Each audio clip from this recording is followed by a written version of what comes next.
சிறப்பான இந்த புத்தக திருவிழாவை தங்கள் வருகையின் மூலமாகவும் புத்தகம் வாங்குவதன் மூலமாகவும் வெற்றியாக்கி கொண்டிருக்கிற அருமை இலக்கிய ஆர்வலர்களே, எனக்கு பின்பு உரை நிகழ்த்துவதற்காக வருகை தந்திருக்கிற பேராசிரியர் பர்வீன் சுல்தான் அவர்களே, அனைவருக்கும் என்னுடைய அன்பான வணக்கத்தை முதலில் தெரிவித்துக் கொள்கிறேன்.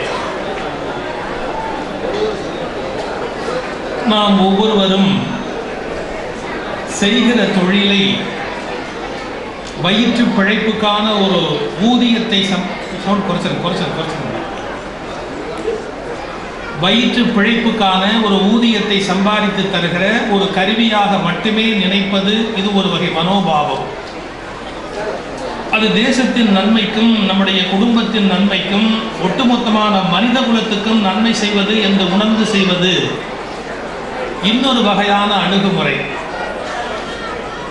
இந்த இரண்டையுமே இந்த நாட்டிலே இருந்த தலைவர்களும் இந்த நாட்டிலே இருந்த இலக்கியங்களும் இந்த நாட்டிலே இருக்கிற மக்களும் வழிமொழிந்திருக்கிறார்கள், பின்பற்றி இருக்கிறார்கள். நான் வருகிற போது என்னுடைய இனிய நண்பர் திரு நந்தலாலா அவர்கள் ஒரு நல்ல கருத்தை உங்கள் மனதில் விதைத்தார்கள்.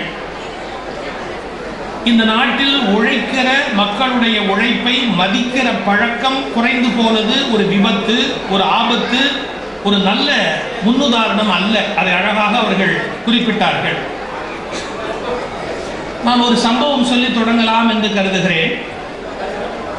ஒரு 130-132 ஆண்டுகளுக்கு முன்பு நடந்த ஒரு நிகழ்வு. கல்கத்தாவினுடைய தெருக்களிலே ஒரு 4-5 இளைஞர்கள் நின்று பேசிக் கொண்டிருக்கிறார்கள். மனித மலத்தை மனிதர் சுமக்கிற கொடுமையான காலம் அது. ஒரு பெண்மணி தலையிலே மலத்தை சுமந்து கொண்டு அந்த தெருவழியாக போய் கொண்டிருக்கிறார்கள். இந்த பேசிக் கொண்டிருக்கிற இளைஞர்களே ஒருவர் அந்த பெண்மணியை திரும்பி பார்க்கிறார். யாரும் எதிர்பாராத ஒரு காரியத்தை செய்தார். நேரடியாக அந்த பெண்மணிக்கு முன்பாக போய் நின்று அவரை ஒரு வினாடி உற்று பார்த்துவிட்டு பளிரென்று அவருடைய கால்களை தொட்டு கண்களில் ஒட்டி கொண்டு அந்த இளைஞர் அங்கிருந்து நடந்து வந்தார். கூட இருக்கிற மற்ற இளைஞர்கள் கேட்டார்கள், உனக்கு என்ன பைத்தியமா பிடித்திருக்கிறது? மனித மலத்தை சுமந்து கொண்டு ஒரு பெண்மணி போகிறாள், அவருடைய கால்களை தொட்டு கண்களில் ஒட்டிக் கொள்கிறாயே, உனக்கு என்ன பைத்தியம் பிடித்திருக்கிறதா? அந்த இளைஞர் சொன்னார், வீட்டில் நாம் குழந்தைகளாக இருந்த போது நம்முடைய மலத்தை வீட்டிலே எடுத்தவர் யார்? நம்முடைய தாய். நாம் அந்த தாயை நாட்டோறும் கும்பிட்டது இல்லையா? நம்முடைய வீட்டில் நம்முடைய குழந்தையின் மலத்தை எடுத்த ஒரு பெண்மணியை தாய் என்று வீட்டில் கும்பிடலாம் என்றால், கல்கத்தாவின் மலத்தையே அள்ளி கொண்டு போகிற இந்த பெண்மணியை கல்கத்தாவின் தாய் என்று நான் ஏன் கும்பிடக்கூடாது? இந்த கல்கத்தாவின் அன்னை என்று நான் அவளை ஏன் வணங்கக்கூடாது? உங்கள் யாருக்கும் அந்த எண்ணம் தோன்றவில்லையா என்று கேட்டார். அந்த இளைஞனுடைய அப்போதைய பெயர் நரேந்திரன், பிற்கால பெயர் விவேகானந்தர்.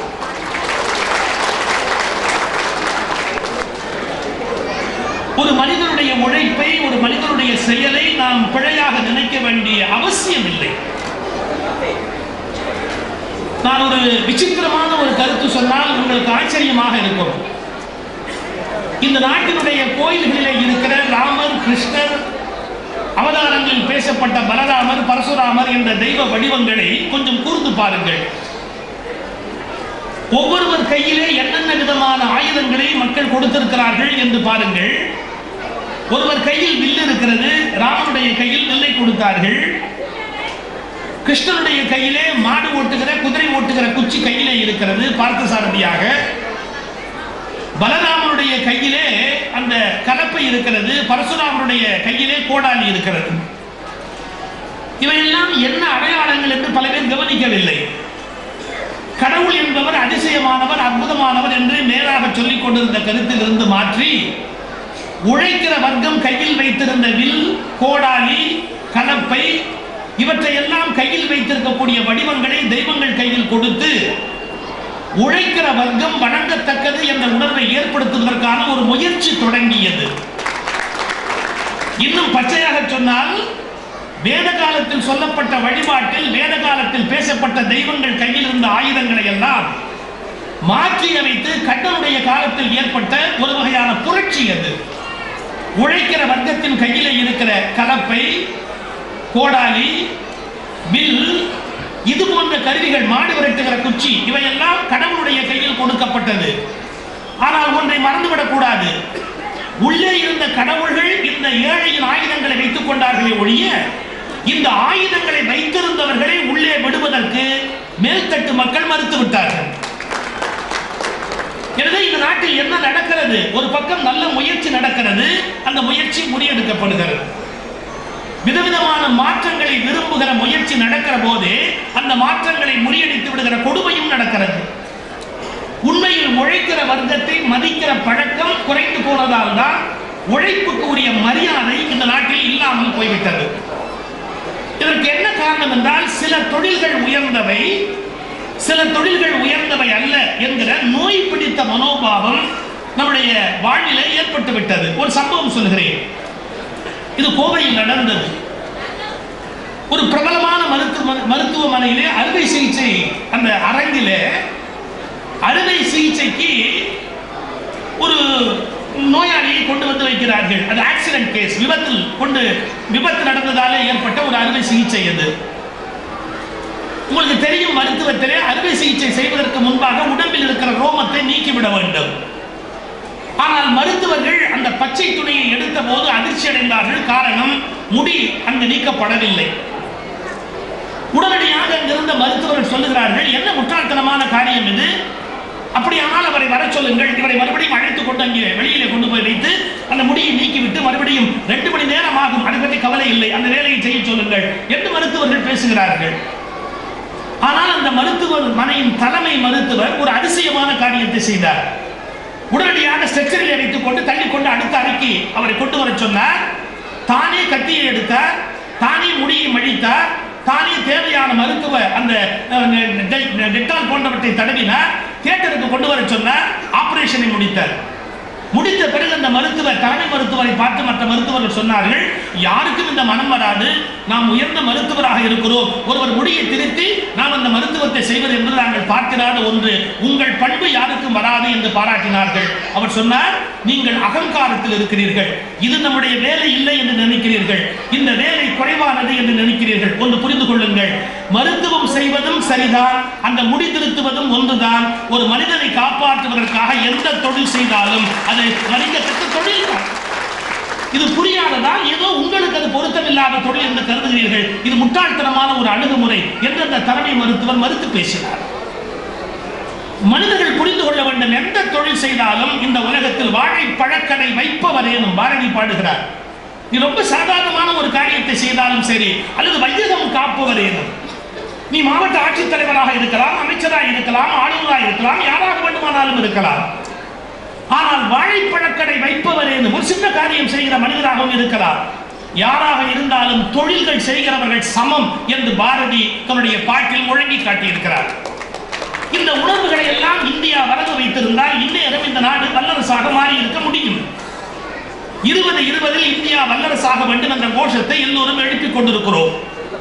நான் மனம் திறந்து சொல்லுகிறேன், கோஷங்களாலும் வேஷங்களாலும் இந்தியாவை வல்லரசாக ஆக்க முடியாது. கோஷங்களாலும் வேஷங்களாலும் இந்தியாவை வல்லரசாக ஆக்க முடியாது. இந்தியர்களுக்கு ஒரு வகையான மனோபாவம் மாறி வந்தால் மட்டும்தான் இந்த நாட்டை வல்லரசாக ஆக்க வேண்டும். நான் சொல்லுகிற செய்தி கசப்பாக இருக்கலாம், ஆனால் கொஞ்சம் யோசித்து பாருங்கள். ஒரு புதன், வியாழன், சரஸ்வதி பூஜை, விஜயதசமி என்ற விடுமுறை வருகிறது. ஒரு புதன், வியாழன், வெள்ளிக்கிழமையிலே ஒர்க்கிங் டே, வேலை நாள். மீண்டும் சனி, ஞாயிறு விடுமுறையாக வருகிறது. நான் உங்கள் மனசாட்சிக்கு ஒரு சவால் விடுகிறேன். ஒரு நாள் நடுவிலே வேலை நாள் வருகிற போது அன்று விடுமுறை எடுக்காமல் வேலைக்கு போக வேண்டும் என்று எண்ணுகிற இந்தியர்களுடைய எண்ணிக்கை மொத்தம் எத்தனை? 5 நாள் வருகிறது, 2 நாள் வேலை, 2 நாள் விடுமுறை, நடுவிலே ஒரு நாள் வேலை நாள், மறுபடியும் 2 நாள் விடுமுறை என்றால் ஒரு நாள் விடுமுறை எடுத்துவிட்டு 5 நாள் வேலைக்கு போகாமல் இருக்க வேண்டும் என்ற மனோபாவம் தானே இந்தியாவில் இருக்கிறது. நான் ஒரு வார்த்தை சொல்லுகிறேன், என்று அந்த வெள்ளிக்கிழமை வேலைக்கு வர வேண்டும் என்ற எண்ணம் இந்தியனுக்கு வருகிறதோ அன்றுதான் இந்தியா வல்லரசாக மாற முடியுமே ஒழிய வேஷங்களாலும் கோஷங்களாலும் மாற முடியாது. நம்முடைய மனோபாவம் வேலை செய்வதில் இருப்பதை விட வேலை செய்யாமல் இருப்பதில் சந்தோஷம் அடைகிறோம். இது வெட்கப்பட வேண்டிய விஷயம். நான் இன்னும் கூட கடுமையாக சொல்கிறேன், என்னை நீங்கள் பொறுத்தருள வேண்டும். 5 நாள் விடுமுறை வருகிறது, 2 நாள் விடுமுறை, 2 நாள் விடுமுறை, நடுவிலே ஒரு வேலை நாள். பொறுப்புள்ளவர் என்ன யோசிப்பார்? 5 நாள் விடுமுறை விட்டால் அலுவலகம் என்னாகும், மக்கள் பணி என்னாகும், மக்களுடைய கஷ்டம் என்னாகும், அந்த வேலை நாள் நான் வேலைக்கு வர வேண்டும் என்று யோசித்தால் அவன் பொறுப்புள்ள இந்தியன். 5 நாள் நான் வராமலேயே இருக்க வேண்டும், ஆனால் சம்பளத்தை மட்டும் வாங்கிக் கொள்ள வேண்டும் என்று எண்ணினால் நான் கேட்கிற கேள்வி கஷ்டமாக இருக்கும். 5 நாள் நீ இல்லாமலேயே இந்த நாடு நடக்கும் என்று சொன்னால் நீ இருந்தால் என்ன, செத்தால் என்ன? நீ இல்லாமலேயே இந்த நாட்டை நடத்திவிட முடியும் என்றால் உன் இருப்பு யாருக்காக? என்றைக்கு இந்த மக்களுக்கு உழைப்பதில் ஆர்வம் வருகிறதோ, உழைக்க வேண்டும் என்ற ஆசை வருகிறதோ, அன்றுதான் இந்த நாடு வலிமை அடைய முடியும். தொழிலை மதிக்க வேண்டும், தொழிலை தெய்வமாக கருத வேண்டும், தொழிலை போற்றுவதற்கு பழக வேண்டும். இந்த நாட்டில் பக்தி இயக்கம் பெரிதாக வளர்ச்சி அடைந்தது. அது ஒன்றும் பெரிய பிழை அல்ல. மனிதனுடைய மன நோய்களுக்கு, மன வருத்தங்களுக்கு மனக்கவலை மாற்றும் மருந்தாக பக்தி யோகம் வளர்ந்தது. ஆனால் அதனுடைய ப்ரொபோர்ஷன் எவ்வளவு இருக்கலாமோ அதை விட பல மடங்கு அது நீங்கிவிட்டது. மனிதனுடைய கவலைக்கு ஏற்ற ஒரு வழிகால் என்று ஓரளவு இருந்திருந்தால் பரவாயில்லை. அது ஒரு மிகப்பெரிய 24 மணி நேர பணியாக 365 நாட்கள் மனிதனுடைய உணர்வுகளை திருடுவதாக அது வேறு ஒரு கோணத்துக்கு போய்விட்டது. நான் நுட்பமான ஒரு கருத்தை சொல்ல விரும்புகிறேன். பகவத்கீதை என்ற ஒரு நூல் தோன்றியது. அதில் சில கருத்துக்கள் விமர்சனத்துக்குரியவை. ஒரு கருத்து ஆச்சரியமானது. மகாத்மா காந்தியை போன்ற மனிதர்கள் துறவிகளாகவோ சன்னியாசிகளாகவோ ஓடி போயிருப்பார்கள். ஆனால் மகாத்மா காந்தி ஓடி போகாமல் நாட்டுப்பணியில் ஈடுபட்டதற்கு ஒரே காரணம் அவருடைய மன இயல்பு, துறவு இயல்பு உடையவர் மகாத்மா காந்தியடிகள். சாதாரணமான ஒரு மகாத்மா காந்தி தோன்றி இருந்தால் எப்போதோ சன்னியாசத்தை வாங்கி கொண்டு ஓடி போயிருப்பார். ஆனால் தேச விடுதலைக்கு காந்தி பாடுபட்டு போராட்டத்தை நடத்தி இந்த நாட்டுக்காக சிறை போனாரே, ஏன் தெரியுமா? ஒரே காரணம், பகவத்கீதை என்ற நூலை படித்ததால் நீ செய்ய வேண்டிய காரியங்களை செய், அவற்றை கடவுளுக்கு அர்ப்பணம் பண்ணிவிட்டு நீ இந்த உலகத்தில் ஞானமான வாழ்க்கை வாழ முடியும் என்று ஆச்சரியமான ஒரு வழிமுறையை காந்தி, திலகர் போன்றவர்களுக்கு காட்டிய நூல் பகவத்கீதை. இல்லை என்றால் காந்தி எப்போதும் காடி கட்டி கொண்டு சாமியாராக வெளியில் போயிருப்பார். மனிதன் வேலையை செய்ய வேண்டும், வேலையை விடக்கூடாது, நாட்டுக்காக பாடுபட வேண்டும், அதே நேரத்தில் எல்லாவற்றையும் இறை உணர்வோடு, இறை அர்ப்பணத்தோடு செய்ய வேண்டும் என்று ஒரு ஆச்சரியமான ஒரு கோட்பாட்டை, மக்கள் மன இயல்புக்கும் வாழ்க்கைக்கும் ஏற்ற கோட்பாட்டை வகுத்து கொடுத்த அற்புதமான ஒரு நூல் பகவத்கீதை. எனவே எந்த மனிதனாக இருந்தாலும் அவன் பார்க்கிற தொழிலை கடவுளாக நேசிக்க வேண்டும். தொழிலில் உயர்வு தாழ்வு இல்லை என்பதை புரிந்து கொள்ள வேண்டும். 3, தொழிலிருந்து வருகிற ஊதியம் வருகிறது என்றாலும் ஊதியத்துக்காக மட்டும் மாரடிக்க கூடாது. இந்த ஊதியம் வருகிறது வரவில்லை என்பதையும் தாண்டி இது மக்களுக்கு நான் சேவை செய்வதற்கான ஒரு வாய்ப்பு என்கிற ஒரு மகிழ்ச்சியான ஒரு அனுபவத்தை அவன் மனதில் வைத்துக் கொள்ள வேண்டும். இந்த நாடு எப்படி இருந்தது என்பதற்கு ஒரு உதாரணம் சொல்லுகிறேன். சக்கரவர்த்தி ராஜகோபாலாச்சாரியா ஒரு பெரிய கவர்னர் ஜெனரலாகவோ மற்ற பதவிகளுக்கோ வருவதற்கு முன்பு வழக்கறிஞராக பணியாற்றி கொண்டிருந்தார். அவர் வழக்கறிஞராக நீதிமன்றத்தில் பணியாற்றி கொண்டிருக்கிற போது ஒரு வழக்கு வந்தது. சாட்சி கூண்டிலே நின்று பேசுகிற ஒருவர் கடவுள் பெயரில் சத்தியம் பண்ணிவிட்டு அண்ட புழுகு ஆகாச புழுகு புழுகுகிறார். கடவுள் மேல் சத்தியம் பண்ணி இருக்கிறார். கொஞ்சம் கூட கூச்சம் இல்லாமல் ஒரே பொய்யமாக சொல்லிக்கொண்டே போகிறார். ராஜாஜி ஒரு வினாடி அவரை கூர்ந்து பார்த்துவிட்டு ஒரு விசித்திரமான காரியத்தை செய்தார். தம்முடைய கைப்பையை எடுத்தார். அந்த கைப்பையில் இருந்து ஒரு கரண்டி, சிமெண்ட் பூசுகிற கொத்து கரண்டி. காரணம், சாட்சி கூட்டிலே நிற்பவர் ஒரு கட்டட கலைஞர், கட்டட வேலை செய்கிறவர், ஒரு தொழிலாளி. அவர்கள் பயன்படுத்துகிற சிமெண்ட் பூசுகிற அந்த கொத்து கரண்டியை கையில எடுத்தார்.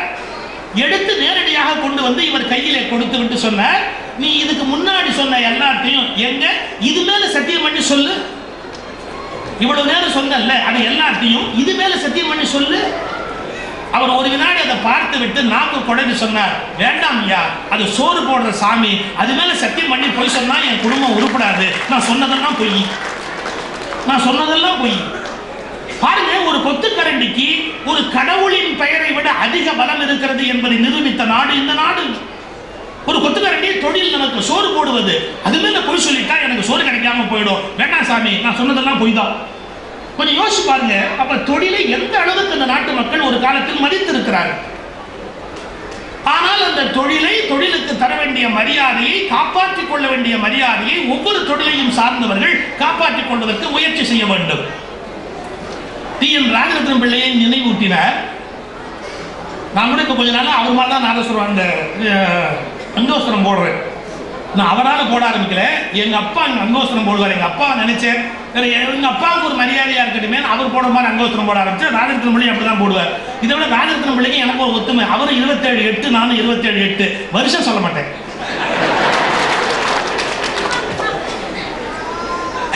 ராஜரத்னம் பிள்ளை தன்னுடைய தொழில் அவ்வளவு கௌரவம் சேர்த்தவர். ஒரு தொழில்னு சொன்னா அந்த தொழிலுக்கு தர வேண்டிய மரியாதை கொடுக்கணும் அப்படிங்கிற என்ன வேலை இருக்கலாம் சார். நம்ம தொழிலை இன்னொருத்தர் அவமானப்படுத்தினா ஒத்துக்கூடாது. மைசூர் மகாராஜா தர்பார்ல மைசூர் மகாராஜா அழைப்பின் பேர்ல நாதஸ்வரம் வாசிக்கிறதுக்கு போறாரு ராஜரத்னம் பிள்ளை. அருமையா நாதஸ்வரம் வாசிச்சார். உங்களுக்கு தெரியும், வாசி முடிச்சதுக்கு அப்புறம் சன்மானம் கொடுக்கணும், அவருக்கு கொடுக்க வேண்டிய சன்மானம் கொடுக்கணும். மகாராஜா என்னமோ வேலையா இருந்தாரு, அப்படி கையை காமிச்சிட்டு உள்ள போயிட்டாரு. அவர் திவான், அவர் கூட இருக்கிற திவான், அவர் தட்டில் வெத்தலை பாக்கு பழம் வச்சு ராஜரத்னம் பிள்ளை கொடுக்க வேண்டிய சன்மானத்தை எடுத்துக்கிட்டு கொடுக்க வராரு. ராஜரத்னம் பிள்ளை எப்படி கேட்டார், மகாராஜா என்ன போனாரு? மகாராஜா கொஞ்சம் வேலையா போயிருக்கிறாரு, அதனால தான் என்ன கொடுக்க சொன்னார். உடனே ராஜரத்னம் பிள்ளை ஒத்து உதறவரை கூப்பிட்டார், நீ அதை வாங்கிக்க. அவர் கொடுத்திருந்தா நான் வாங்கலாம், இவர் கொடுக்கும்போது இவன் வாங்கினா போறாரு. அவர் கொடுத்திருந்தா நான் வாங்குவேன், போய் சொல்லு வாங்க சொல்லு. பாருங்க, நாதஸ்வரம் வாசிக்கிறவர் அவர் நினைக்க கூடாது. அவருடைய மனசுல தான் ஒரு மகாராஜாங்கிற நினைப்பு இருக்கா இல்லையா? நம்ம எந்த வேலை பார்க்கிறோமோ அந்த வேலை பார்க்கிறவர்கள் அந்த தொழிலுடைய அரசர்கள். ஒவ்வொருத்தரும் மனசுல அந்த எண்ணம் இருக்கவர். அதை ஒருபோதும் குறைவா நினைக்க கூடாது, ஒருபோதும் இழிவா நினைக்க கூடாது.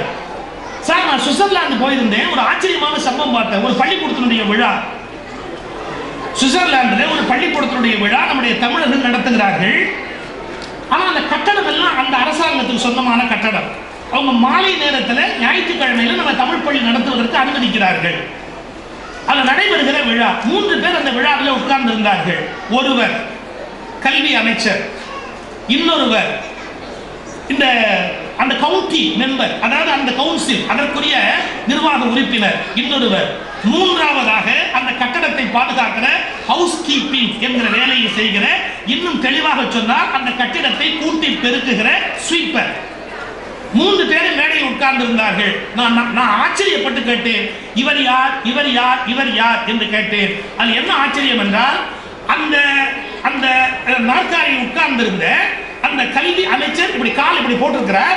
அந்த பக்கம் உட்கார்ந்து இருக்கிற அந்த கட்டிடத்தை பெருக்கி கூட்டுகிற பெண்மணி அப்படி உட்கார்ந்து காலை இப்படி போட்டிருக்கிறார். அதுதானே ஐயா நாடு, அதுதானே ஐயா நாடு. எல்லோரும் சமம் என்பதை அறிவித்தால் தான் அது சரியான நாடாக இருக்க முடியும். கூட்டி பெருக்குகிற ஒரே காரணத்தினாலே குறைந்தவர் என்றும், ஒரு பதவியில் இருப்பதாலேயே பெரியவர் என்றும் எண்ணினால் அந்த தேசம் தன் அடிமை புத்தியை இன்னும் இழக்கவில்லை என்று பொருள். உழைப்பை கொண்டாடுகிற நாட்டில் தான் உண்மையிலேயே அந்த நாடு செல்வமுடையதாய், வளமுடையதாய், செல்வமுடையதாய் மாறுவதற்கான வாய்ப்பு இருக்கிறது. நாம் நம்முடைய தொழிலினுடைய கௌரவத்தை விட்டுக் கொடுக்க கூடாது என்று சொன்னேன். என்னுடைய தந்தையார் அமரர் டி.என். சுக்கி சுப்பிரமணியன் ஒரு பெரிய எழுத்தாளர். அவர் ஒரு கதை எழுதியிருந்தார். அதை பிறகு பள்ளியிலே கூட பாடமாக வைத்திருந்தார்கள். புகுமுக வகுப்புக்கு தமிழன் என்று சொல்லடா என்று ஒரு சிறுகதை. அதாவது பிரிட்டிஷ் ஆட்சி காலத்தில் திருநெல்வேலி கலெக்டராக இருக்கிற ஸ்டோன் துரை அப்படின்னு ஒரு பெரியவர், ஸ்டோன் இங்கிலீஷ்காரர். இது கொஞ்சம் நடந்த சம்பவம். அது அந்த ஸ்டோன் துரைக்கு தமிழ் படிக்க வேண்டும் என்று ஆசை வருகிறது. அவர் தமிழ் கற்றுக்கொள்ள வேண்டும் என்று விரும்புகிறார்.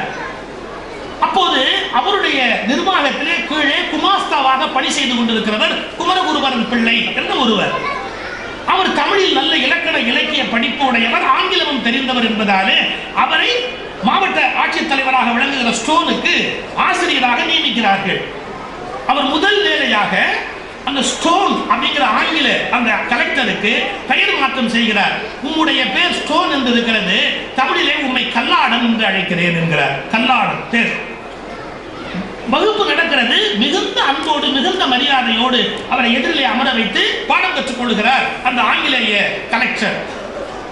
ஒரு நாள் ஒரு வேடிக்கையான சம்பவம் நடந்து விடுகிறது. கலெக்டர் உட்கார்ந்து இருக்கிறார், குமரகுருபரன் பிள்ளை உட்கார்ந்து பாடம் நடத்தி கொண்டிருக்கிறார். டெப்டி கலெக்டர் சதாசிவம் என்கிறவர் உள்ளே நுழைகிறார். நாற்காலி இல்லை. ஒரு குமாஸ்தா உள்ளே உட்கார்ந்து இருக்கிறார். டெப்டி கலெக்டர் வந்தவர் உட்கார்வதற்கு நாற்காலி இல்லை. கலெக்டர் உட்கார்ந்தபடியே மெதுவாக கேட்கிறார், என்ன விஷயம் என்று கேட்கிறார். சதாசிவம் என்ற அந்த டெப்டி கலெக்டரால் பேச முடியவில்லை. காரணம், தான் நின்று கொண்டு போது தன்னிடத்தில் வேலை பார்க்கிற குமாஸ்தா உட்கார்ந்து இருப்பதை அவர் மனம் ஜீரணிக்க முடியவில்லை. ஒரு வினாடி ஒரு பார்வை பார்த்துவிட்டு, அதாவது அவர் எழுந்தால் என்ன என்ற எண்ணத்தில் அவரை பார்க்கிறார். அந்த ஸ்டோன் சொல்லுகிறார், நீர் உட்காரும். ஏனென்றால் அவருக்கு ஆசிரியர் அவர். நீர் உட்காரும் என்று அவரை சொல்லிவிட்டு, என்ன விஷயம் என்று கேட்கிறார். இந்த சம்பவம் முடிவடைந்து விட்டது. அந்த டெப்டி கலெக்டர் சதாசிவத்தாலே தாங்க முடியவில்லை. ஒரு குமாஸ்தா உட்கார்ந்து இருக்க தான் நிற்க வேண்டியதாயிற்று. ஒன்றை மறந்து விட்டார். அப்போது அவர் குமாஸ்தாவாக உட்காரவில்லை, கலெக்டரின் ஆசிரியர் என்ற அந்தஸ்தில் உட்கார்ந்து இருக்கிறார். அது அவருக்கு புரியும்.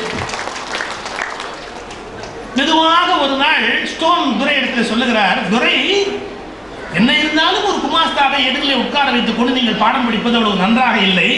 நாளையிலிருந்து ஒரு காரியம் செய்யுங்கள். அவர் நின்று கொண்டு பாடம் நடத்தட்டும், நீங்கள் உட்கார்ந்து கொண்டு கேளுங்கள்.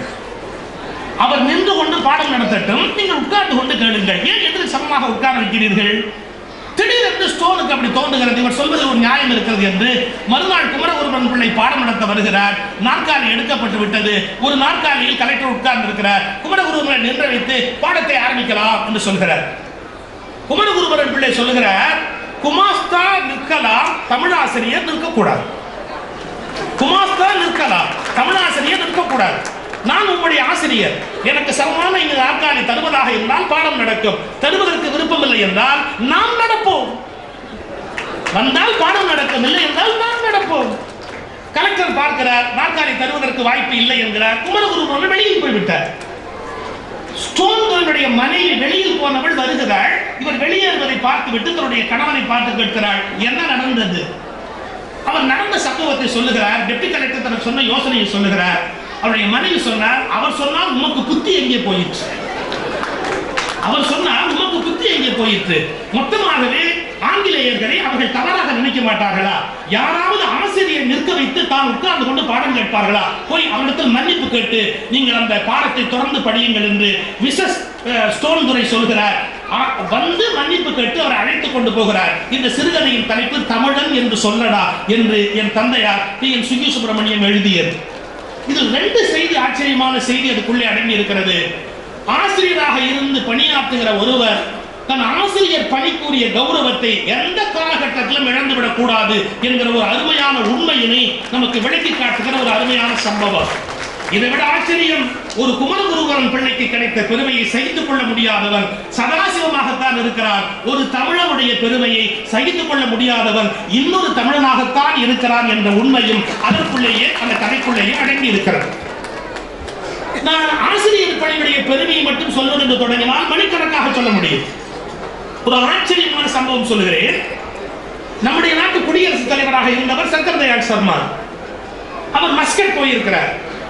சங்கர் தயாள் சர்மா மஸ்கட் போயிருந்த போது மஸ்கட்டுடைய மாமன்னர் விமான நிலையத்துக்கு வந்தது பெரிதல்ல. விமானத்தின் மீது படியேறி மேலே போனார்.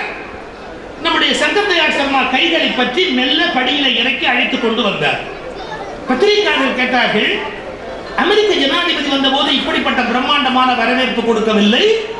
பிரிட்டிஷ் குயின் வந்த போது நீங்கள் இவ்வளவு பெரிய வரவேற்பு கொடுக்கவில்லை.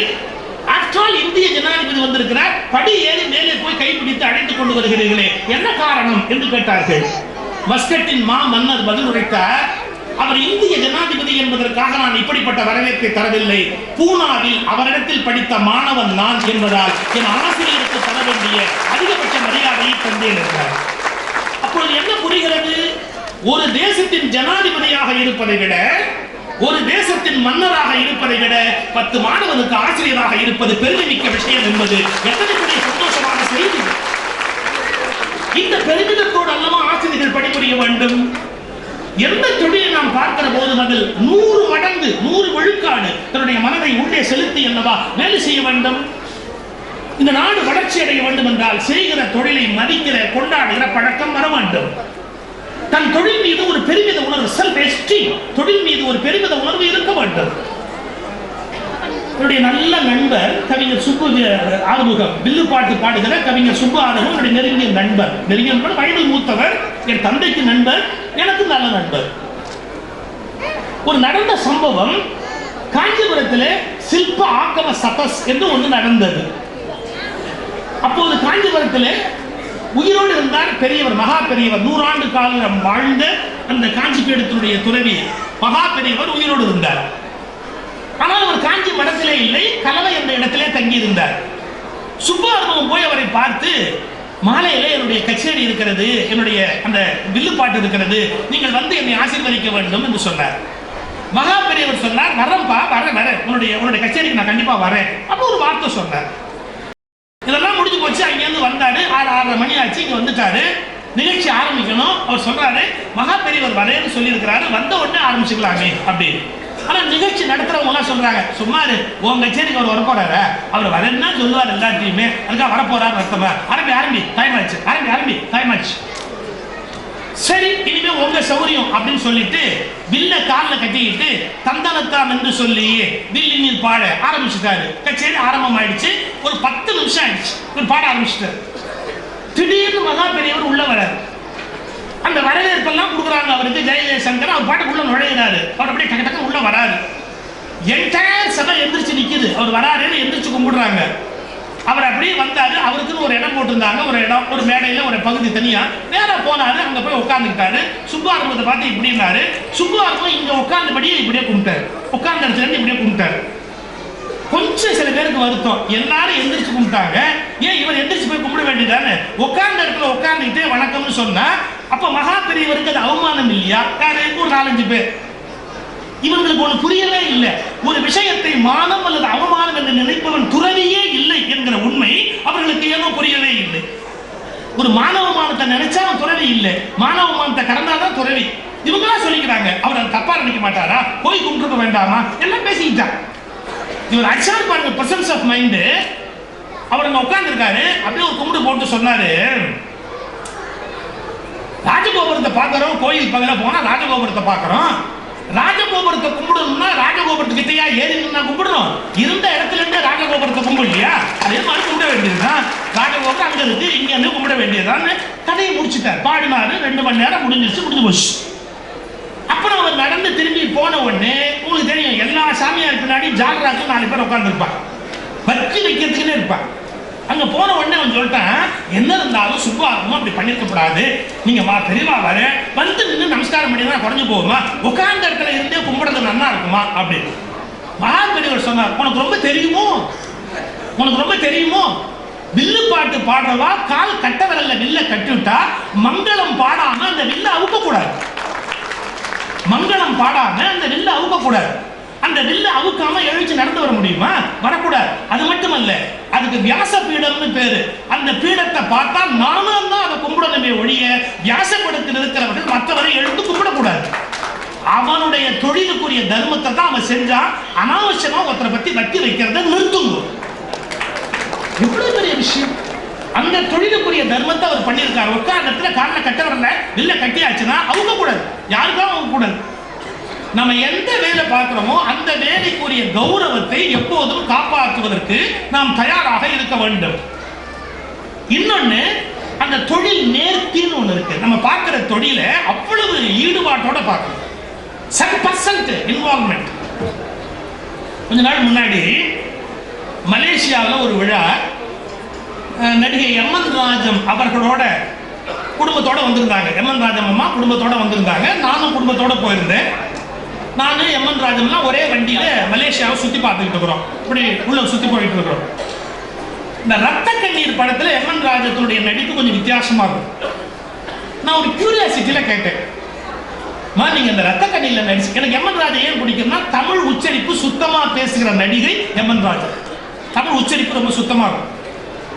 அதை முதல்ல பாராட்டிட்டு சொன்னேன், நீங்க இந்த ரத்த கண்ணீர்ல நடிப்பீங்களேமா, எம்ஆர் ராதாவோட ஒரு சீன், அவர் இப்படி குஷ்டரோகியா ஒரு நுழைவார். அந்த சீனை சொல்லிட்டு அதை ஆக்ட் பண்ணிருப்பீங்களே, அதை பத்தி கொஞ்சம் சொல்லுங்கம்மா அப்படின்னு. தம்பி, அந்த சீன் எடுக்கும்போது ஒரு பெரிய பிரளயம் தம்பி. அவங்க சொன்னாங்க, பெரிய பிரளயம். டைரக்டர் சொல்றாரு, இந்த பாருமா, அவர் ராதா துரத்திக்கிட்டே வருவாரு, இந்த மாதிரி படி இருக்கும், இவங்க பாவாடி அப்படி பிடிச்சிக்கிட்டே பின்னாடி ஏறுவாங்க, அப்படி பின்னாடி அப்படியே ஓடி, குஷ்டரோகி தொடக்கூடாதுன்னு பின்னாடி இப்படியே ஓடுவாங்க. ரொம்ப நெருக்கத்துல ராதா வந்த உடனே காலால அப்படி எட்டி மூஞ்சில வதப்பாங்க. இந்த சீனை டைரக்டர் சொல்றாரு. உடனே எம்என் ராஜா சொன்னாங்களா, ராஜா அண்ணனை நான் எட்டி உடைக்கிறதா, ராதா அண்ணனும் நான் எட்டி உடைக்கிறதா, அவர் எவ்வளவு பெரிய பிறவி கலைஞர், அவருக்கும் நான் காலால எட்டி உடைக்கிறதா, அதெல்லாம் நடக்காது, வேண்டாம், நான் அந்த சீன் நடிக்க மாட்டேன், தேவையில்லை, வேண்டாம், விட்டுடுங்க அப்படி. அப்ப ராதா சொன்னாராம், அந்த சீன் வேணும், அந்த சீன் கண்டிப்பா வேணும். அண்ணே உங்களை நான் எப்படின்னு உதைப்பேன், உங்க முகத்துல உதைக்க சொல்றாங்களே உங்களை எப்படின்னு உதைப்பேன். ராதா பார்த்து, துட்டு வாங்குறல்ல, துட்டு வாங்குறல்ல, நீ வாங்குற துட்டுக்கு நீ உதைக்கணும், நான் வாங்குற துட்டுக்கு உதைப்படும். நீ வாங்குற துட்டுக்கு உதைக்கணும், நான் வாங்குற துட்டுக்கு உதைப்படணும். உதை, நல்ல உதை, நல்ல உதை. அப்ப எம்என் ராஜா சொல்லியிருக்காங்க, அப்ப இப்படி பண்ணுங்க, நான் உதைக்கிறதுக்கு கால் நீட்டுற மாதிரி சீன் எடுத்துக்கங்க, கேமரா கட், இப்படி உதைக்கிறதுக்கு கால் நீட்டுறேன், கட் பண்ணிடுங்க. அப்புறம் ராதா அண்ணன் முகத்துல அடிபட்ட மாதிரி ரியாக்ஷன் காட்டட்டும், கட், அப்படி ஷார்ட் எடுத்துக்கங்க. அப்ப நான் உதைச்ச மாதிரி இருக்கும், ஆனா உதைக்க வேண்டிய அவசியம் இல்லை, உதைச்ச மாதிரி ஒரு ரியாக்ஷன் காட்டட்டும். எம்என் ராஜா சொல்லி முடிச்ச உடனே டைரக்டர் பதில் சொல்றதுக்கு முன்னாடி ராதா சொன்னாரா, ஆனா துட்டு கொடுத்தவனை ஏமாத்தாத, துட்டு கொடுத்தவனை ஏமாத்தாத, துட்டு கொடுத்தவனை ஏமாத்தக்கூடாது. உதே உனக்கு என்ன நஷ்டம் உதே? என்ன சரி சீன் எடுக்க ஆரம்பிக்கிறாங்க. இவங்க பூ மாதிரி கால் நீட்டினாங்களா, நல்லவனே நல்லவனே. ஒரு 2 தடவை 3 7 தடவை ஆனதுக்கு அப்புறம் அந்த ஷாட்டை ஓகே அப்படின்னு சொன்னது ராதா. அது சொல்ற வரைக்கும் அவர் எட்டி உதைக்கிற வரைக்கும், அந்த முகத்துல எட்டி உதைக்கிற வரைக்கும் அவர் விடவே இல்லை. என்ன குறிப்பு தெரியுமா? நான் மிகப்பெரிய நடிகர் என்கிற பெருமிதம் முக்கியம் அல்ல, அந்த பாத்திரம் உதைப்பட வேண்டும் என்றால் பாத்திரமாக மாறுவதற்கு யார் தயாராக இருக்கிறாரோ அவன் தான் மிகச்சிறந்த கலை. எந்த காலத்திலும் பணியில் இருக்கிற தனிநபரை விட பணி முக்கியம் என்கிற ஞானத்தை மிக அருமையாக விதைத்தவர் ராதா. அந்த திரைப்படம், அந்த காட்சி, அதில் இருக்கிற அமைப்பு, அது அப்படித்தான் இருந்தாகணும். நீ உதச்சுதான் ஆகணும், நான் வாங்கித்தான் ஆகணும். எனக்கு எம்.ஆர். ராதா அவர்களோட 2 தடவை ஒரு நெருக்கமான பழக்கம், என்னால் மறக்கவே முடியாது. நான் சொல்றது எப்போன்னு கேட்டால், நான் காலேஜ் படிச்சுட்டு இருந்த காலம், லா காலேஜ் ஃபைனல் இயர் படிச்சுட்டு இருந்த காலம். எம்.ஆர். ராதா வெட்டினரி காலேஜ் கால்நடை மருத்துவ கல்லூரியில பேச வர்றார். டாக்டர் அவ்வை நடராஜன், நானு, எம்.ஆர். ராதா, நான் ஒரு ஸ்டூடெண்ட். அப்போ 3 பேருக்கு பேச்சு போட்டிருக்காங்க அந்த கால்நடை மருத்துவ கல்லூரியில. 3 மாடி ஏறினதுக்கு அப்புறம் தான் அவங்க கலையரங்கம் வரும். டோட்டலா அந்த மேல இருக்கிற கலையரங்கமே 3 மாடி ஏறணும். எம்.ஆர். ராதாவுக்கு மூச்சு அரைக்குது, வயசாகி போச்சு, நடக்க முடியல, படி ஏறி வர முடியல. ரொம்ப எரிச்சலா கேட்டாரு, இன்னும் எவ்வளவு படிட்டா இருக்கு, இன்னும் எவ்வளவு படிட்டா இருக்கு, என்ன இப்படியே கொண்டுடுவீங்க போல தெரியுதா, இப்படியே படியாரு சொல்லி என்ன கொண்டுடுவீங்க போல தெரியுதா, அப்படியே சொல்லி மேலே கொடுத்து வந்தாங்க. ராதா வந்து உட்கார்றாரு. அப்பன்றாங்க உட்கார்ந்தா, நான் அந்தாண்ட உட்கார்ந்தேன். உங்களுக்கு தெரியும் மாணவர்கள் இயல்பு என்னன்னு தெரியும். வரவேற்பு சொல்ல விடல, இறைவா ஒன்றும் நிகழ்ச்சியை நடத்துறதுக்கு விடல. அவன் அங்கேருந்து கத்துறான், நடிகவே பேசு, நடிகவே பேசு, நடிகவே பேசு. உடனே அப்பே சொன்னார், அண்ணன் நீங்க பேசுறீங்க, இல்லாட்டி எங்களை பேச விட மாட்டாங்க. அவர் நடராஜனை பார்த்து கேட்டார், நடராஜன் பேசுறேன், மூச்சே வரல, பேச்சு வரல, மூச்சே வரல, பேச்சு எப்படிறாங்க, முதல்ல நீ பேசு, ஒரு 1/2 மணி நேரம் பேசு. பேசுறதுக்கு போய் அப்பயே நின்னாரு, ஒரு பயம் பேச முடியல, ஒவ்வொரு கத்துறான், நடிகவே பேசு, நடிகவே. அப்பன் மகா கெட்டிக்கார், டக்குன்னு ஒரு வார்த்தை சொன்னார், நண்பர்களே நான் பேசுவதற்காக வரவில்லை, அடுத்து நடிகர்கள் பேசுவார் என்பதை அறிவிப்பதற்காக வந்தேன். சொல்லிட்டு அவர் பாட்டு பேசாம உட்காந்துருக்காரு, பிரச்சனையே வேணாம் அப்படின்ட்டு அறிவிப்பதற்காக வந்தேன்னு உட்காந்துருக்காரு. மைக்கு முன்னாடி வந்தார் சார் எம்.ஆர். ராதா. வந்து முதல் கேள்வி பசங்களை பார்த்து கேட்கிறாரு, வணக்கம் கிடையாது, ஒன்றும் கிடையாது, என்னடே நீ பட்சம் வேற, இல்லை பட்சம் வேற, வயசான கிழமை 3 மாடி ஏற்றி இட்டாரியே, உனக்கு அறிவு கடை, வயசான கிழமைனால 3 மாடி ஏற முடியுமாடா, மூச்சு இருக்காத இட்டாரி, உனக்கு அறிவு கடை. அடுத்த வார்த்தை சொன்னா பாருங்க, நீ எல்லாம் மாட்டுக்கு வைத்தியம் பார்க்குற டாக்டர், முடியலன்னு சொல்ற என்னையே இந்த பாடு படுத்துறியடா, மாடு ஒண்ணுமே சொல்லாதேடா, அது என்ன பாடு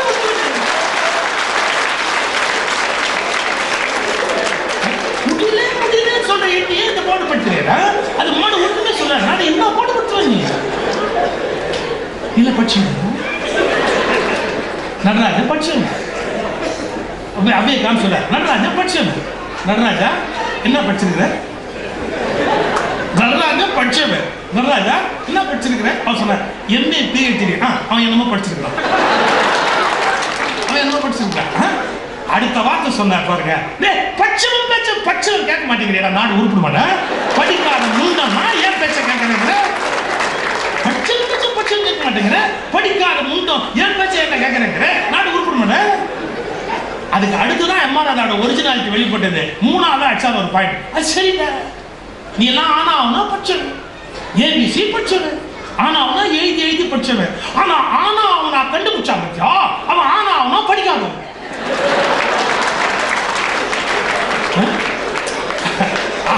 ஆனா அவனா கண்டுபிடிச்சா பத்தியா, அவன் ஆனா அவனா படிக்காதவன். ஆமாண்டா, படிக்காதவன் கண்டுபிடிச்சதுதான் படிச்சவன் படிச்சுக்கிட்டே இருக்கிறான்.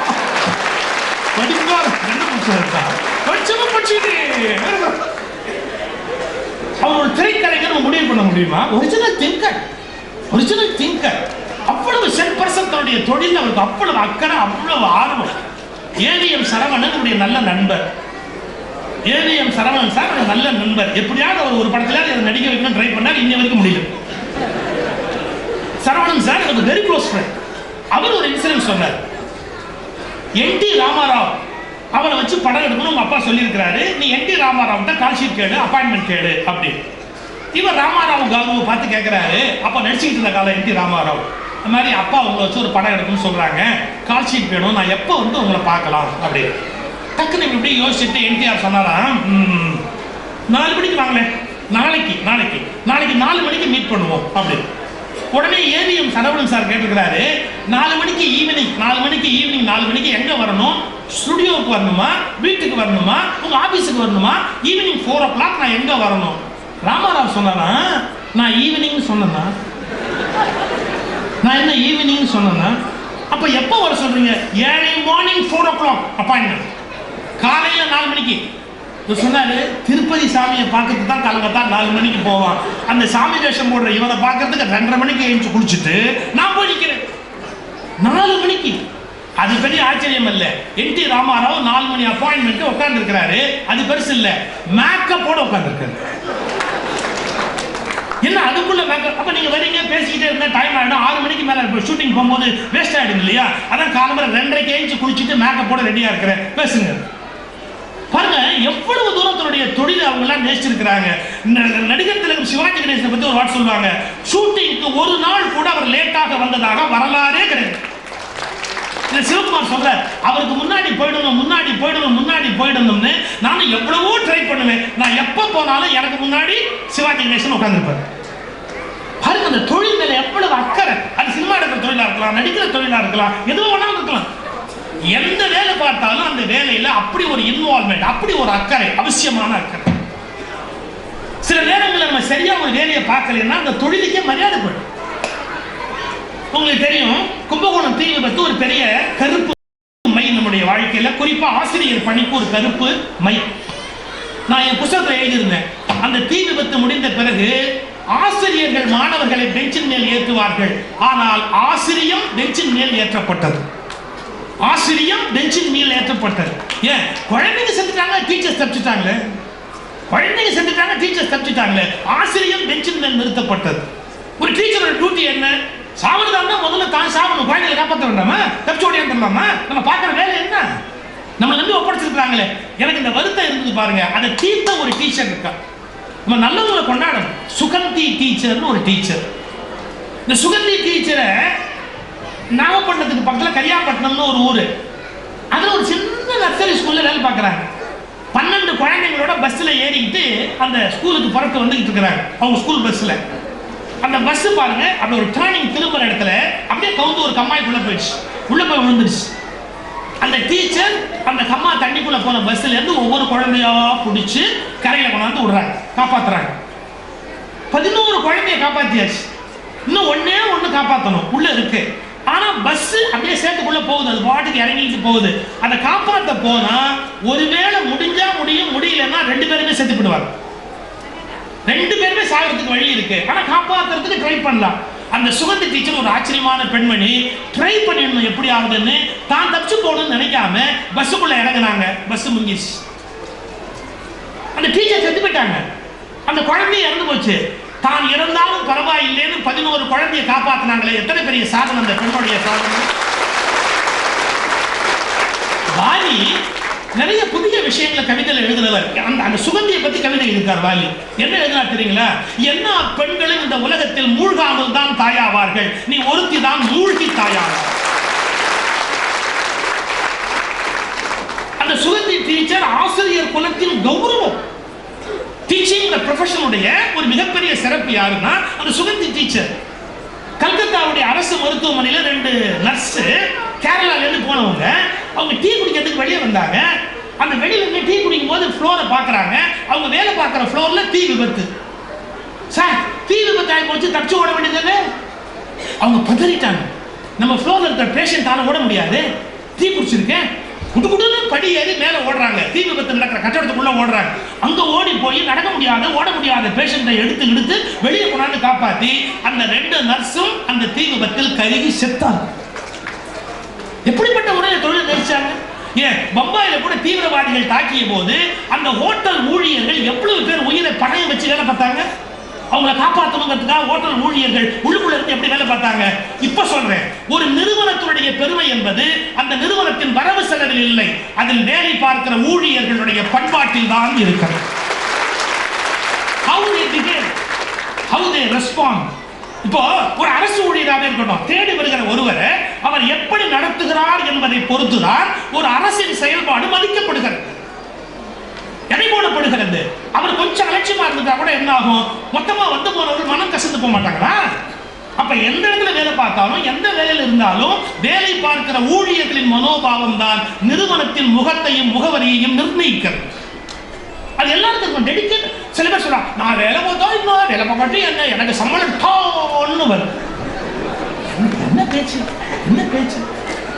I am very sorry. ஒரு தடவை நான் ரயில்ல வரேன், அதுக்கு சாரி சொல்லல, இந்த டிக்கெட் எடுத்துட்டேன்ல, அப்புறம் என்ன சாரி சொல்ல பாருங்க. நான் அப்படி ஒரு ட்ரெயின்ல இப்படி படுத்துக்கிட்டு புத்தகம் படிச்சுட்டு இப்படியே வரேன், படிச்சுட்டே வரேன். இந்த பக்கம் ஒரு பர்த்ல 2 பேர் அந்த ரயில்வேல வேலை பார்க்குற 2 பேர் உட்காந்துருக்காங்க, பேசிட்டு வராங்க. அவங்க 2 பேர் பேச்சையும் நான் படிச்சு அப்படியே அவங்க பேசுறத கேட்டா அவங்க என்னென்ன கணக்கு சொல்றாங்களா, அதாவது என்னென்ன அலௌன்ஸ் எப்படி கிளைம் பண்ணலாம், எப்படி வேலை பார்க்காமையே என்னென்ன மாதிரி பில்லு ப்ரிப்பேர் பண்ணலாம், மெடிக்கலா என்னென்ன விஷயம் எப்படி எடுக்கலாம், எப்படி எல்லாம் கவர்மெண்ட் சொத்தை சுரண்டி வெளியே கொண்டாடலாம்னு ஒரு பிஹெச்டியே வாங்குற அளவுக்கு 2 பேர் பேசிட்டு வராங்க. எனக்கு அப்படியே பத்தி தெரியும். ஒரு நாட்டில் நீ வேலை பார்க்காம எப்படி சம்பளம் வாங்கலாம்னு இன்னொருத்தருக்கு சொல்லி கொடுக்குறேன். அவன் ஒருத்தனால உருப்படியா வேலை பார்த்துருப்பான், அவனையும் கெடுக்கிறான். எப்படி எல்லாம் லீவு கிளைம் பண்ணலாம், எப்படி எல்லாம் அது கணக்காட்டலாம், என்ன மாதிரி டயத்துக்கு போய் என்ன டயத்துக்கு வெளியே வந்தா ஃபுல் டைம் ஒர்க் பண்ண மாதிரி வரும், எல்லாம் சொல்றான் அவன். அப்ப இந்த நாட்டு மக்களுடைய மனோபாவத்திலே ஒரு நோய் இருக்கு சார். என்ன, உழைக்க கூடாது, உழைக்காமே நமக்கு காசு வந்தா பரவாயில்லைன்னு நினைச்சா உழைக்காமல் வாங்குகிற ஒவ்வொரு காசும் பிச்சை காசை விட கேவலமான காசு. உழைக்க வேண்டாம, நான் பாடுபடாம, நான் பலன் பண்ணாம, நான் உழைக்காம நான் எப்படி அனுபவிக்க முடியும்? இந்த உணர்வு இந்திய மக்களுக்கு வந்தாலும் இந்த நாட்டை எடுத்து நிறுத்த முடியும். இப்ப நான் விஷயத்துக்கு வரேன். இந்த உழைக்கிறது மற்றங்கிற உணர்வை தெரிந்தோ தெரியாமலேயோ மதம் ஏற்படுத்தி விட்டது. அதான் எனக்கு வருத்தமே. பொதுவா சமய உலகத்தில் இருக்கிறவங்க தங்கள் குறைகளை ஒத்துக்க மாட்டாங்க. நான் 25 ஆண்டுகளாக சமய பிரச்சாரம் செய்து கொண்டிருக்கிறவர். ஆனால் மதம் மனிதத்தில் உழைப்பில் என்ன தவறு செய்தது என்பதை நான் மனப்பூர்வமாக ஒப்புக்கொண்டு பதிவு செய்திருக்கிறேன்.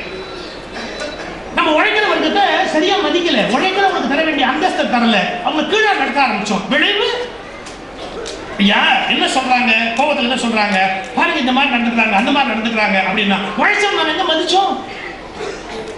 பாரதியாருடைய பாடல் ஒரு பாடல், நான் பாட்ட சொல்றதுக்கு தயக்கமா இருக்கு. தொண்டு செய்யும் அடிமை உனக்கு சுதந்திர நினைவோடாங்கிற பாட்டு கோபாலகிருஷ்ண பாரதியார் பாட்டுல ஒரு மெட்டுல பாடி இருப்பாரு. அந்த கோபாலகிருஷ்ண பாரதியாருடைய பாட்டு என்னன்னா, உழைக்காதவன் உழைப்பவனை அவமானப்படுத்துகிற ஒரு பாட்டு.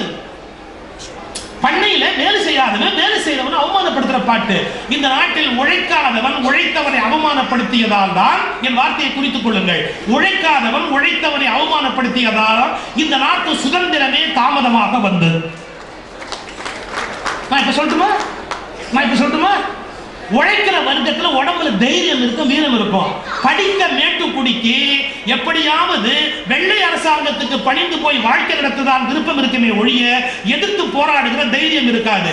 அந்த உழைக்கிற வர்க்கத்தை மேல்தட்டு வர்க்கம் சரியாக மதிக்காததால் உழைக்கிற வர்க்கம் இவனுக்கு அடிமையாக இருப்பதை விட அவனுக்கு அடிமையாக இருந்தால் பரவாயில்லை என்ற எண்ணத்தால் தான் விடுதலை தாமதமாக வந்தது. விடுதலையை தாமதப்படுத்தியதற்கு காரணமே உழைக்கும் வர்க்கத்தை, போராடும் வர்க்கத்தை படித்த மேல்தட்டு வர்க்கம் மதிக்கவில்லை. அப்புறம் நம்ம வருத்தப்பட்டு என்ன பிரயோஜனம்? நாடு முன்னேறலாம். எப்படி முன்னேறும்? ஒவ்வொரு வகையிலும் அந்த தொழில ஒரு நேர்த்தி இருக்கு, தொழில ஒரு சீர்த்தி இருக்கு. இதை விட முக்கியம், எவனோ பார்க்கறான் எவனோ பார்க்கல அப்படிங்கறத பொறுத்ததல்ல வேலை. யார் பார்க்கறா யார் பார்க்கல அப்படிங்கறத பத்தி பெரிய கவலை இல்லை. ஒரு சின்ன உதாரணம், இங்கிலீஷ்ல எக்ஸலன்ஸ் அப்படின்னு ஒரு வார்த்தை இருக்கு. இதுக்கு எக்ஸாம்பிள் வந்து ட்ரைனிங் ப்ரோக்ராம்னு சொல்லுவாங்க. எது சிறந்த அடையாளம்? ஒரு சிற்பி, அந்த சிற்பி ஒரு சிலை பண்ணிக்கிட்டு இருக்கிறார். அந்த சிற்பி ஒரு சிலை பண்ணும்போது பாருங்க, ஒரு சிலை அப்படி பண்ணும்போது நண்பர் ஒருத்தர் உள்ள வந்தார். அவர் கேட்டாரு, அதே மாதிரி சிலை ஒன்று பின்னாடி இருந்தது. அங்க ஒரு சிலை இருக்கு, இங்க ஒரு சிலை பண்ணிட்டு இருக்கிற, ஒரே சமயத்தில் 2 சிலை பண்றதுக்கு உங்களுக்கு ஆர்டர் வந்திருக்கா? இல்ல இல்ல இல்ல, ஒண்ணுதான். அப்புறம் அங்க ஒன்று இருக்கு, இங்க ஒன்று பண்ற? இல்ல அந்த சிலையை கிட்டத்தட்ட முடிச்சுட்டேன்னா, எல்லாம் முடிச்சுட்டு கடைசியா மூக்குல கொஞ்சம் ஸ்ட்ரைட்டா கொண்டு வரணும்னு உளி அப்படி வச்சம் பாரு, அங்க தட்டிருச்சு ஒச்சம். அந்த சிலையில ஒரு ஒச்சம் விழுந்து போச்சு. அந்த சிலையை நான் இனிமே அங்க கொடுத்தா மரியாதையா இருக்குமா, அதான் தள்ளி வச்சுட்டு முதல்ல இருந்து வேலையை ஆரம்பிச்சேன். அந்த வந்தவன் சொன்னா, ஒன்ன மாதிரி மடையெல்லாம் உலகத்துல பார்க்க முடியாது. ஏன் அப்படி மூக்கு போச்சுன்னா அது வரு, அது 20 அடிக்கு மேல அந்த சிலையை வைக்க போறான். அங்க மூக்குல ஒரு ஓட்டம் இருக்குன்னு எவனுக்கா தெரிய போத? எவனுக்காக தெரிய போத? எவனுக்கு தெரிய போறதே இல்லை. அதையே அப்படியே குற்ற வேண்டியது தானே. அதை விட்டுட்டு முதல்ல இருந்து வேலை செய்யறிய நீ மகா மடைய. இவன் திருப்பி சொன்னா, நீ திருப்பி சொல்லு. என்ன கேட்ட? எவனுக்காவது தெரிய போதா? எவனுக்கு தெரிய வேணாம், எனக்கு தெரியும். அந்த சிலையை தாண்டி போகும்போதெல்லாம் அது ஓட்டமுக்குன்னு என்ன கொள்ளும் அது மனசுல. நான் எவனுக்காக வேலை பார்க்கலடா, இந்த வார்த்தை முக்கியம். நான் வேற எவனுக்காக வேலை பார்க்கலடா, என் திருப்திக்காக வேலை பார்க்கலடா, for my own satisfaction. Sir, ஒரு கோயில்ல வழிபாடுங்கிறது எப்படி இருக்கணும்னு கத்து கொடுத்தாங்க. அப்படி இருக்கணும் அப்படின்னு ஒரு இலக்கணம் சொல்றாங்க. நான் சொல்றேன், ஆபீஸ்ல வேலை பார்க்கறதும் வழிபாட்டுல இருக்கிற மாதிரி அப்படி மனம் ஒன்று செஞ்சாதான் அது வேலை. உங்களுக்கு தெரியும், வாவு சிதம்பரம் பிள்ளையை செக்யூரிட்டி வச்சாங்கிறது தெரியும். ஏன் வச்சாங்கன்னு தெரியுமா? என் நண்பர் ராஜாராம் சொன்னார். அவரு பனிஷ்மெண்ட்ல போட்ட ஆர்டர்ல செக்யூரிட்டி சொல்லல. கோயம்புத்தூர் ஜெயில வச்சிருக்கிறாங்க அவரை. அப்ப பிரிட்டிஷ் ஆபீசர் ஒருத்தர் வராரு. Who is that Chidambaram Pillai? ஏன்னா அவர் தேசத்துக்கு அவ்வளவு எதிரியா இருக்கிறார், பார்க்கணும்னு வராரு. சிதம்பரம் பிள்ளை ஜெயிலுக்கு உள்ள உட்கார்ந்து திருவாசகம் படிச்சுட்டு இருக்கிறார். அவர் திருவாசகம் படிச்சா எப்படி படிப்பாருன்னா, கண்ணை மூடிக்குவார். அப்படியே கண்ணுல இருந்து தாரையோ தண்ணி கொட்டும். பாட்டு அப்படியே தண்ணி கொட்டு அவர் உட்கார்ந்து இருப்பார், திருவாசகம் படிப்பார். வாசல்ல நின்றுகிட்டு அந்த ஊர் ஜெயிலர் கூப்பிடுறான், சிதம்பரம் சிதம்பரம் சிதம்பரம் சிதம்பரம். அவருக்கு திருவாசகம் சொல்ல ஆரம்பிச்சா எவன் பேசினாலும் கேட்காது. அதான வழிபாடு. சாமி கூப்பிட்டா கும்பிடணும், யார் கூப்பிட்டாலும் கேட்கல வழிபாடுன்னு அர்த்தம். எவன் கூப்பிட்டாலும் கேட்டுக்கிட்டே இருந்தா அந்த பூஜை நடத்துக்க. அவர் சாமி கும்பிடுறாரு, திருவாசகம் சொல்லிக்கிட்டே இருக்காரு, தாரையா கண்ணு தண்ணி கொட்டுது. அவர் அப்படியே உட்காந்து சிதம்பரம்னு கூப்பிட்டான், எந்திரிச்சு வெளியே போன. அந்த பிரிட்டிஷ் ஆஃபீஸர் கோவம் வந்துருச்சு. அந்த ஃபைலை இழுத்துட்டு வாங்க. நேரா ஜெயில் கதவை திறந்து உள்ள போய் அப்படியே பெடலையை பிடிச்சி அவர் அப்படியே தள்ளிட்டு வந்து முன்னாடி வந்து இவர் முன்னாடி நிறுத்தினார். அவங்க என்ன நான் பண்ணிக்கிட்டு இருந்தேன், நான் உன்னை கூப்பிடுறேன், நீ பதில் சொல்லாம என்ன பண்ணிக்கிட்டு இருந்தேன்? சிதம்பரம் பிள்ளை கவித்துவமா பதில் சொன்னார். என்ன சொன்னார் தெரியுமா? இந்த ஜெயிலர் கேட்டாரு, எங்க ஆபீசர் வந்திருக்கிறாரு, எங்க ஆபீசர் கூப்பிடுறாரு, நீ என்ன எங்கேயோ கவனத்துல பதில் சொல்லாம இருக்கிறீங்க? சிதம்பரம் பிள்ளை சொன்னாரு, இவரை விட பெரிய அதிகாரியோடு பேசிக் கொண்டிருந்தேன். என்ன அர்த்தம்? கடவுளோடு. இவரை விட பெரிய அதிகாரியோடு பேசிக் கொண்டிருந்தேன். அவ்வளவுதான். அந்த பிரிட்டிஷரால தாங்க முடியும். இவரை விட பெரிய அதிகாரின்னு ஒண்ணு, என்னை விட யாரா பெரிய ஆபீசர், எவ்வளவு திமிரா பேசுறான், எவ்வளவு மக்களா பேசுறாங்க அப்படின்ட்டு இவனை மனிதனை போல் நடத்தாதீர்கள், மாடு போல் நடத்துங்கள். மனிதனை போல் நடத்தாதீர்கள், மாடு போல் நடத்துங்கள். அதனால செக்யூரிட்டி வச்சார். அவரு திருவாசகம் படிச்சதால செக்யூரிட்டார். கவனிக்கணும், திருவாசகத்தை ஒன்றி படிச்சதால மாடு மாதிரி செக்யூரிட்டி வச்சாங்க அவரை. நான் அதை பெருசா சொல்லல. ஒரு வழிபாடு எப்படி செய்யணுங்கிறதுக்கு அடையாளமா இருந்தாரா வஉசி? சரி, கப்பல் வாங்குறதுக்கு பாம்பே போறாரு. அவர் மகனுக்கு உடம்பு சரியில்லை, இங்க தண்ணி அடிக்கிறாங்க, உங்க மகன் உலகநாத சீரியஸ், செத்து போயிடுவான், நீங்க வாங்க, உங்களை பார்க்கலன்னா அவன் செத்தே போயிடுவான், வாங்க அப்படி. அவர் என்ன சொன்னார் தெரியுங்களா? நான் இந்த உலகநாதன் ஒருவனை பார்ப்பேனா, இந்தியா முழுவதும் இருக்கிற உலகநாதனை பார்ப்பேனா, நான் எப்படி இவனை கவனிக்க முடியும்? என் மகன் இறந்தாலும் எனக்கு கவலை இல்லை, கப்பல் வாங்காமல் நான் திரும்பி வரமாட்டேன் என்று தன் மகனை விட இந்த நாட்டுக்கு செய்கிற பணிதான் முக்கியம் என்று வாவு சிதம்பரம் பிள்ளை வாழ்ந்தார். திருவாசகம் படித்தாலும் ஒன்றி படிக்கிறார், கப்பல் வாங்க போனாலும் ஒன்றி வாங்குகிறார். பக்தி யோகம் மட்டும் முக்கியம் அல்ல, கர்ம யோகத்தையும் ஒன்றி செய்தால்தான் இந்த நாடு உருப்படும். நம்ம என்ன கற்றுக் கொடுக்கிறோம்? பக்தி பண்ணும்போது மனசு ஒன்றி பண்ணு, மனசு உருக உருக பண்ணு, அது ரைட்டு. அப்ப தொழில் அது ஒரு சௌகரியத்துக்கு பண்ணலாமா சார்? சில பேர் ஆபீஸ் ஸ்டேட்ல உட்கார்ந்து ராமஜெயம் எழுதுறான் சார், ஆபீஸ் ஸ்டேட்ல உட்கார்ந்து ஸ்ரீராம் ஜெயம் எழுதுறான். ராமர் கோச்சுக்கா, அதுவும் கவர்மெண்ட் பேப்பர்ல எழுதுறான். முத்துக்குவார் ஏன்டா கவர்மெண்ட் பேப்பர்ல எழுதுற கேட்க மாட்டேன், ஆபீஸ் ஸ்டேட்ல எழுதலாமா? நான் சொல்றேன் பாருங்க, உனக்கு சாமி கும்பிட இஷ்டமா இருக்கா, உன்னுடைய சொந்த நேரத்தில் கும்பிடு, அலுவலக நேரத்தில் அந்த காரியத்தை எடுத்துக்கொள்ளாது, உன்னுடைய சொந்த நேரத்தில் செய்யும். சார் செல்போன் பேசுறான், ஆபீஸ் டைம்ல செல்போன் பேசிட்டு இருக்கிறான். சார் சில பேர் கேஸ் புக்கிங் ஆபீஸ்ல வந்து தான் பண்றான், கேஸ் புக்கிங் வீட்ல பண்ண மாட்டேங்கிறான், ஆபீஸ்க்கு வந்து தான் பண்றான். என்ன சார் நாடு இது? நாம பார்க்கிற வேலையை வாங்குற சம்பளத்துக்கு நாட்டுக்கு அர்ப்பணிச்சு செய்ய வேண்டாமா? நான் ஒரு விஷயம் சொல்ல வருத்தப்படாது, வருத்தப்பட்டாலும் நான் சொல்லாம போக மாட்டேன். என்ன அடுத்த வருஷம் கூப்பிட்டா என்ன, கூப்பிட்டு எனக்கு என்ன. நான் ஒரு விஷயத்துல ரொம்ப கிளியரா இருக்கல, நான் எங்காவது பேசாமல் போனால் நஷ்டம் எனக்கு இல்லை நாட்டுக்கு என்பதில் நான் மிக தெளிவாக இருக்கேன்.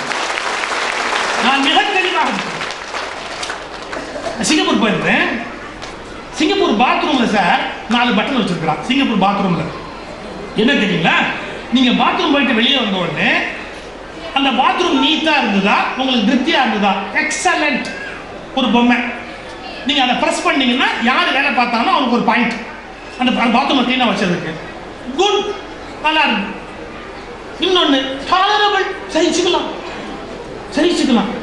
பேட், மோசமா இருக்கு. 4 பட்டன் வச்சிருக்கிறான். நீங்க பாத்ரூம் போயிட்டு வெளியே வர்றவன் பாத்ரூம் நீட்டா இருந்ததுன்னா எக்ஸலண்ட் கட்டிட்டு போறான், குட் கட்டிட்டு போறான். இல்ல மோசமா இருந்தா பேட். ஆனா சிங்கப்பூர் ஏர்போர்ட்ல பேடுக்கு சான்ஸே கிடையாது, பாத்ரூமோட நீட்டா ரொம்ப பிரமாதமா இருக்கு, நீட்டா வச்சிருக்கிறான்.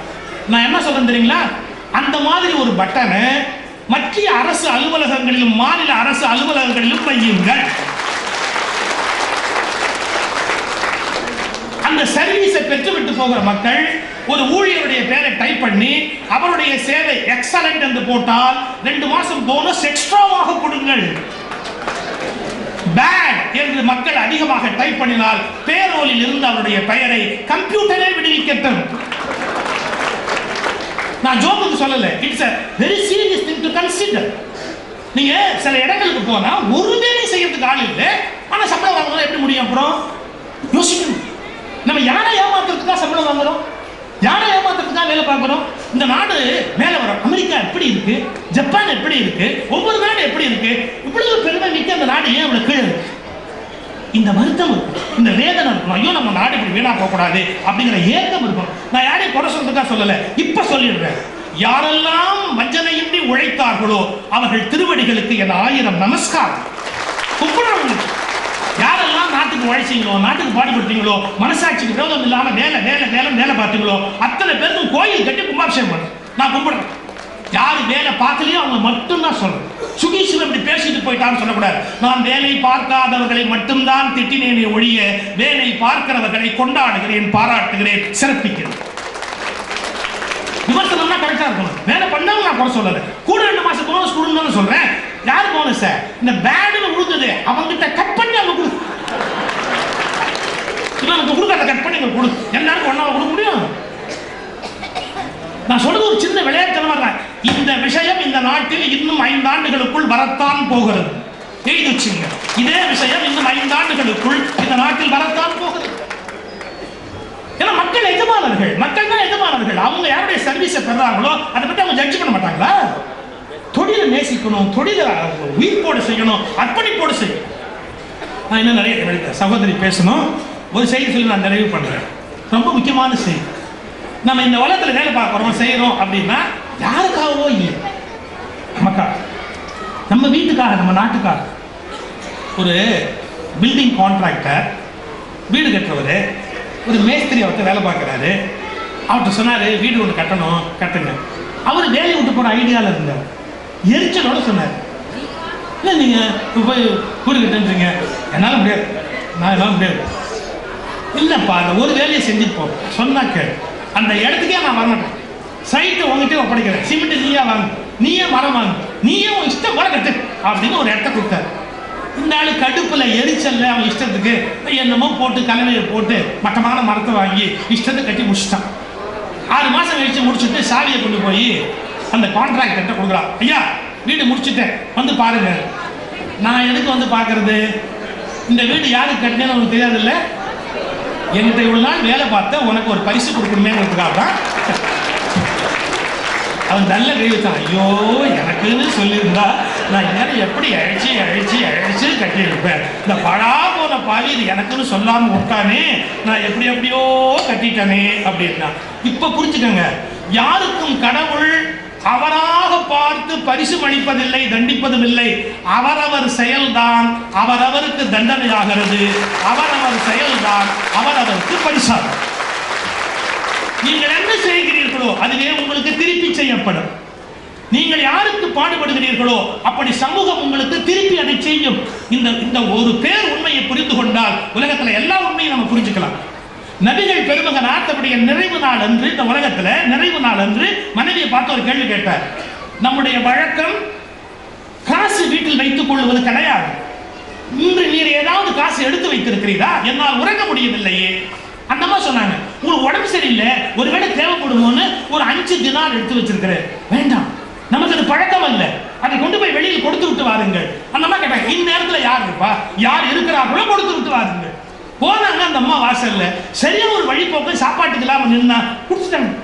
வந்து ஆச்சரியமா அண்ணல் நபிட்ட சொல்றாங்க, எனக்கு ஒரு பெரிய ஆச்சரியம், அதை வாங்கிக்கிறதுக்கு இப்போ ஒருத்தர் காத்துக்கிட்டு இருக்கான், நேரத்தில் பசியோட குடிச்சிட்டு வந்துட்டேன். அப்ப நபி சொன்னார், புரிந்து கொண்டீரா? இதை பெற்றுக்கொள்வதற்கு ஒருவரை இறைவன் நியமித்ததை போல் நமக்கு ஒரு கஷ்டம் வந்தால் தருவதற்கும் ஒருவரை கடவுள் நியமித்திருப்பார். இதை புரிந்து கொள்ளுங்கள். எவ்வளவு பெரிய ஆச்சரியமான ஒரு உண்மை இது. ஒழுக்கம் பார்த்துக்கிறான் அப்படிங்கிற எண்ணத்தோட தான் என்ன கொடுக்க வேண்டிய கடமை தனக்கு இருக்கிறது. அப்படி திருவண்ணாமலை தலபுராணம் ஒரு பிரமிக்கிற கதை. மன்னிச்சுக்கமா, அதோட முடிச்சாரு.